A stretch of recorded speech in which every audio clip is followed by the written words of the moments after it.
Hi, I'm Paul DeBartolomeo. Welcome to Fire Engineering's Training Minutes. In this month's segment, we're going to talk about through-the-lock entry and focus specifically on the tubular deadbolt. So when we think about through-the-lock entry, we're typically dealing with what I would consider a traditionally sized cylinder, whether it be a mortise or a rim lock. In this instance here, we have a traditionally sized rim cylinder on the door. So we would be using a traditionally sized K-tool, which is going to slide right over the cylinder, get tapped down by our striking member, and allow us to extract that cylinder, which we know.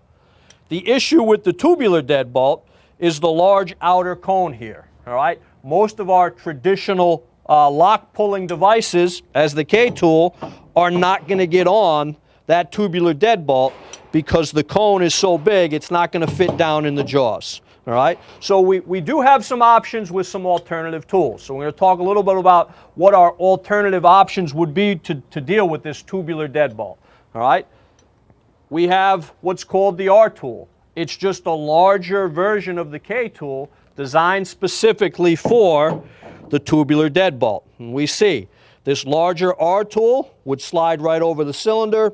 We can tap it down and extract that cylinder. All right? Another option would be the Rex tool, which is a specific lock puller. All right? And again, the larger head on this Rex tool is going to allow us to set that down there and extract that cylinder cleanly.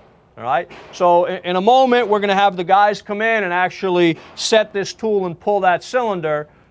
Before we do that, we're just going to talk a little bit about some of the nuances associated with this tubular deadbolt. What makes the tubular deadbolt a little more challenging is the hardware associated with the lock. When we go back to the mortise or the rim lock, we know that the set screws in there are small brass set screws, very small hardware, which makes pulling the cylinder a little easier.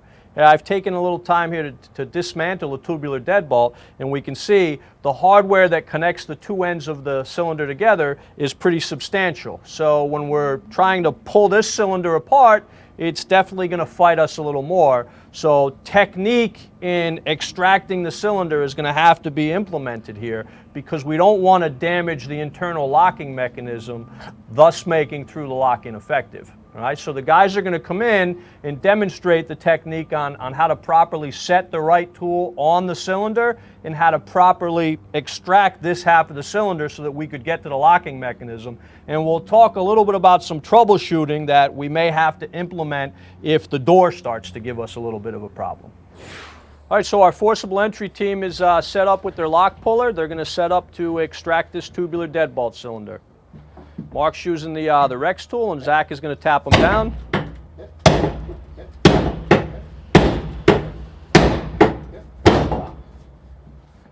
So we got the tool set, right? In this instance here, we're using a solid wood door, which is going to be pretty substantial. But if we were dealing with an interior door where the door started to cave, Zach could come in with that flathead axe and actually put it behind the lock puller, giving us something to push off of.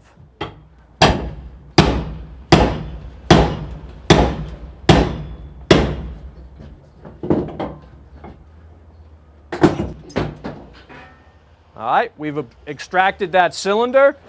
All right, so we've extracted the cylinder of the tubular deadbolt. Now we got to size up the stem a little bit so that we can select the appropriate key tool. All right, the stem may be flat stock, it may be a box, it may be a crescent. So we want to take a look and kind of try to match up whether it's a straight bladed screwdriver, 5/32 box wrench, or the back end of the key tool that comes with your K-tool kit, right? I just want to try to match those up a little bit.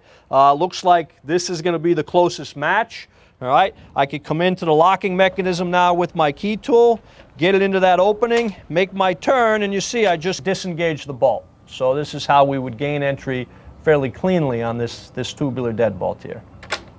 All right, so in this month's segment, we discussed going through the lock on the tubular deadbolt. This is probably one of the more common deadbolts we're finding in residential buildings, multiple dwellings, and even some commercial buildings out in the response areas. So knowing the different nuances of the hardware on there and the best way to pull this cylinder is going to help us out in mastering that through the lock technique.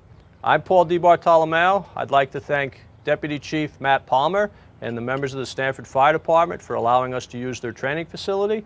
and I'd like to thank you for watching another segment of Fire Engineering's Training Minutes.